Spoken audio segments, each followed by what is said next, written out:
ଓଡ଼ିଶାର ପ୍ରତ୍ୟେକ ଛାତ୍ରଛାତ୍ରୀମାନଙ୍କୁ ମୋର ଏହି ୟୁଟ୍ୟୁବ୍ ଚ୍ୟାନେଲକୁ ସ୍ୱାଗତ ଜଣାଉଛି। ଆଜି ଆମେ କ'ଣ ଦେଖିବା ନା DSE ପେପର୍ 2ର ୟୁନିଟ୍ 1 ସାକ୍ଷରତା ଓ ଶିକ୍ଷା ମଧ୍ୟରେ ପାର୍ଥକ୍ୟ। ସାକ୍ଷରତା କୌଶଳ ଆହରଣ ଓ ଶିକ୍ଷଣକୁ ବୁଝାଇଥାଏ, ମାତ୍ର ଶିକ୍ଷା ସମାଜର ଅଧିବାସୀମାନଙ୍କର ହିତ ସାଧନ ନିମନ୍ତେ ଏହି କୌଶଳ ଏବଂ ଶିକ୍ଷଣକୁ ପ୍ରୟୋଗ କରିଥାଏ।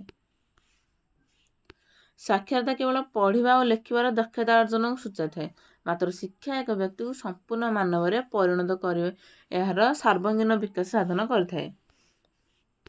ପ୍ରତ୍ୟେକ ସାକ୍ଷର ବ୍ୟକ୍ତିକୁ ଏକ ଶିକ୍ଷିତ ବ୍ୟକ୍ତି ଭାବେ ଅଭିହିତ କରାଯାଇପାରିବ ନାହିଁ। ସାକ୍ଷରତା ଅପେକ୍ଷା ଶିକ୍ଷା ଏକ ବ୍ୟାପକ ସମ୍ପ୍ରଦାୟ ଅଟେ।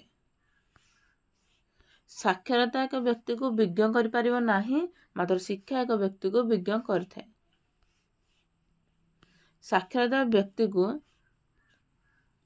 ଅନ୍ୟମାନଙ୍କଠାରୁ ଉତ୍କୃଷ୍ଟ ବୋଲି ଭାବନା ସୃଷ୍ଟି କରିପାରେ, ମାତ୍ର ଶିକ୍ଷିତ ବ୍ୟକ୍ତି ହିଁ ଉତ୍କୃଷ୍ଟତର ବା ଶ୍ରେଷ୍ଠ ଅଟେ, ଯାହାକି ଅନ୍ୟମାନଙ୍କୁ କିପରି ସମ୍ମାନ ପ୍ରଦର୍ଶନ କରାଯିବ ତାହାକୁ ଜାଣିଥାଏ। ଯେଉଁ ଲୋକ ପଢ଼ିବା ଓ ଲେଖିବା ଜାଣିଥାଏ, ମାତ୍ର ଅପମାନଜନକ ଭାଷା ପ୍ରୟୋଗ କରିଥାଏ, ସେ ସାକ୍ଷର ହୋଇପାରେ, ମାତ୍ର ନିଶ୍ଚିତ ଭାବେ ଶିକ୍ଷିତ ନୁହେଁ। ଉଚ୍ଚ ଆସନରେ ରହି କାର୍ଯ୍ୟ କରୁଥିବା ଏବଂ ଆସନର ଅପବ୍ୟବହାର କରୁଥିବା ଏବଂ ଅନ୍ୟମାନଙ୍କର ସମ୍ମାନକୁ କ୍ଷୁଣ୍ଣ କରିଥିବା ବ୍ୟକ୍ତି ଅଶିକ୍ଷିତ ଲୋକମାନଙ୍କ ପାଇଁ ବଡ଼ ଉଦାହରଣ ଅଟେ। 2011 ଜନଗଣନା ଅନୁସାରେ ଭାରତ ବର୍ଷରେ ସାକ୍ଷରତା ହାର 74% ଅଟେ, ଯେଉଁଠାରେ 82% ପୁରୁଷ ସାକ୍ଷର ଅଟନ୍ତି ଏବଂ କେବଳ 65% ଲୋକ ମହିଳା ଲେଖି ପଢ଼ି ଓ ଜାଣିଥାନ୍ତି।